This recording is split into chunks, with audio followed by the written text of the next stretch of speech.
The morning started with a deep, satisfying smell of pine and damp earth. The smell of my 1,200-acre Ironwood Ranch in Copper Creek Estates, Colorado. 6 months after purchasing the property, Ethan Vance, was finally settling into the peaceful solitude I craved. My retirement fund had purchased not just land, but a slice of the American wilderness.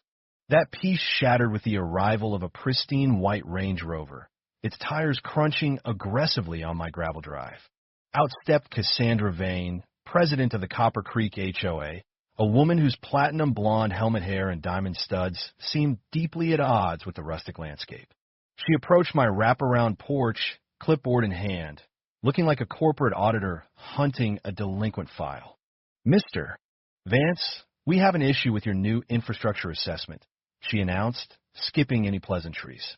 "I paid my quarterly dues, Cassandra," I replied, taking a slow sip of my coffee. "We agreed on the private road maintenance fee. What is the new assessment?" She thrust the clipboard forward, the paper trembling slightly with her irritation. "This is a $75,000 emergency infrastructure assessment. It's for repaving the main artery, Aspen Peak Way. You need to remit payment immediately." I raised an eyebrow. Aspen Peak Way was 5 miles from my property line and served only the exclusive dozen homes clustered around the community clubhouse. "Cassandra, my deed covenants explicitly state I am responsible only for the roads directly accessing my parcel. I maintain my own 4 miles of private road. This assessment is purely for the benefit of the North Ridge sector. It does not apply to Ironwood Ranch. That's when the mask of civility melted. It applies to every owner, Vance. We are a community, and your refusal to pay is obstructing necessary maintenance that benefits the greater collective good," she shrieked, echoing the exact predatory logic I'd experienced before. I stood up, resting my coffee mug on the railing. "The greater good doesn't cover paving your neighbor's driveway extensions, Cassandra, and I've already contacted the county registrar. This assessment was never legally filed against my property. I won't pay." She leaned in, her eyes narrowed to slits. "You have 48 hours. If you fail to pay, we will proceed with all available legal remedies, including placing a priority lien on this entire property." She spun on her heel and drove off, kicking up a plume of dust that instantly soiled her immaculate SUV. I didn't think much of it. I had the law and the covenants on my side. I was wrong. 2 weeks later, the letter arrived. It wasn't from Cassandra. It was from a small, unknown legal firm. Subject: Notice of foreclosure auction, Ironwood Ranch. My stomach dropped. They couldn't. I immediately called my attorney, who called the county clerk, who confirmed the shocking, outrageous truth. The HOA, using an obscure clause in their founding corporate charter, which they had secretly amended 5 years prior, had declared the ranch in non-monetary default over alleged architectural noncompliance, claiming my antique barn didn't meet modern aesthetic standards. They slapped a fraudulent, high-priority lien on the property, and then, using an accelerated administrative process, had successfully pushed the ranch to a private, low-bid auction. The anger was cold, precise, and corporate. They hadn't just tried to fine me. They had tried to steal my 1,200 acres. They sold it, Ethan, my attorney Leo, reported grimly. Sold it to a shell corporation for 10 cents on the dollar, just enough to clear their fake lien.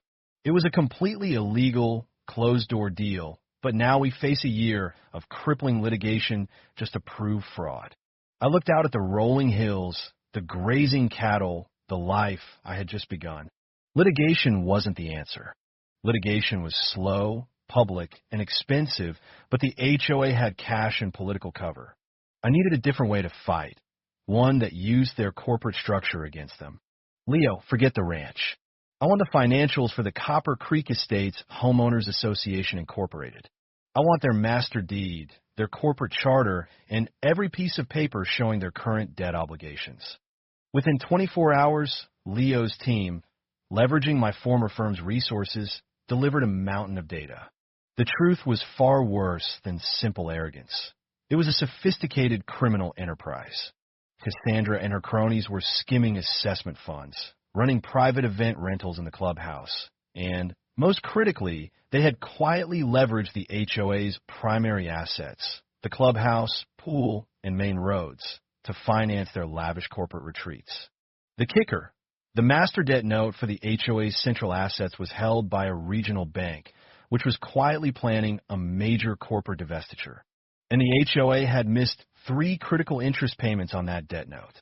"Leo," I said, a slow, predatory smile spreading across my face. "They've been so busy stealing my ranch that they forgot to pay their own mortgage. The plan was audacious, entirely legal, and utterly destructive. I wasn't going to sue the HOA. I was going to buy the HOA. We worked in absolute secrecy. I established a new, anonymous investment vehicle, Vance Holdings, LLC. We didn't approach the HOA. We approached the regional bank that held the delinquent master debt note for the Copper Creek Estates, HOA Incorporated. The bank, eager to shed toxic assets before their merger, was ready to sell the note at a deep discount. Vance Holdings, LLC quietly acquired the debt note, meaning I was now the HOA's bank. 2 days later, I served the HOA board, Cassandra and her 2 sycophants, with a formal notice of default and accelerated foreclosure on their corporate assets. Cassandra's reaction was immediate and volcanic. She stormed into my ranch office, ignoring the security gate. You liar. You paid the ridiculous assessment. I know it. You can't foreclose on the HOA. It's illegal." "It's not illegal, Cassandra," I corrected gently, holding up a copy of the foreclosure filing stamped with the county seal.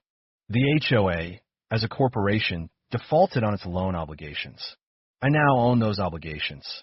And as the new secured creditor, I'm foreclosing on the corporate assets, the clubhouse, the pool, the gate system, and the primary roads."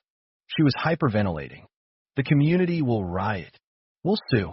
We'll file criminal charges." "Feel free," I said, "but you won't be using HOA funds for the lawyers this time. You see, the bank, which I now own the debt from, is putting the entire corporate entity, Copper Creek Estates, HOA Incorporated, up for auction to satisfy the debt. The auction is tomorrow morning." The climax arrived on a clear, cold Tuesday. The auction was held on the steps of the county courthouse. Cassandra Vane stood there, visibly panicked, surrounded by a handful of confused, angry neighbors who had just realized their clubhouse and roads were about to be seized. The shell corporation that had bought my ranch was also present, looking smug. The auctioneer began the proceedings. The bidding started low. Cassandra shrieked about the illegality, but the court deputy simply pointed to the authenticated documents signed by the regional bank's corporate counsel. The shell corporation bid $150,000. Cassandra, desperate, used the last remaining HOA reserve funds and bid $175,000. "Do I have any more bids?" the auctioneer asked. I stepped forward, holding a cashier's check that made the shell corporation's representative blanch. "Vance Holdings, LLC bids $2.5 million, I stated clearly. It was far more than the HOA was worth, but the goal wasn't profit, it was control. The room fell silent. Cassandra's face went white, the blood draining away from her designer lipstick. She had no more funds. The shell corporation, having been outplayed by a bidder with seemingly infinite cash, backed down. The auctioneer slammed the gavel down. "Sold to Vance Holdings, LLC. It was done. I hadn't just got my ranch back. I had legally bought the entire HOA. I walked past Cassandra, who looked on the verge of collapsing. "Congratulations, Mr. Vance," I said, handing her a single, crisp piece of paper.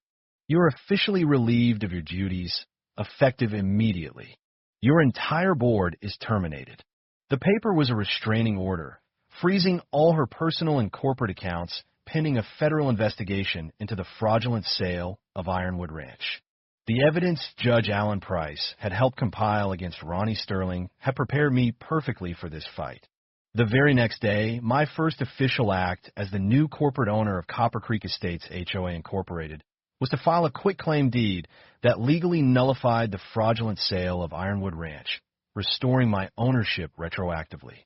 My second act was to appoint a temporary ethical board, mostly retired legal professionals, with the sole directive: dissolve the HOA's tyrannical enforcement powers and investigate the former board for embezzlement and fraud.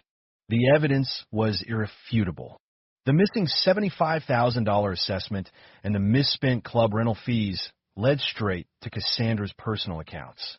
Cassandra Vane, once the queen of Copper Creek, was facing a mountain of criminal and civil lawsuits, all filed by the entities she used to control. The ranch was safe, the HOA was neutered, and the peace I sought was finally mine. Sometimes, the only way to beat a corrupt system is to buy it and dismantle it from the inside. Tell me what you think. This battle was fought not with lawyers, but with corporate finance. Do you think Ethan's drastic move, buying the entire HOA to dismantle it, was justified? What would your first act be if you suddenly became the legal owner of your community's HOA? Share your thoughts and let us know what Ethan should focus on in his next great fight.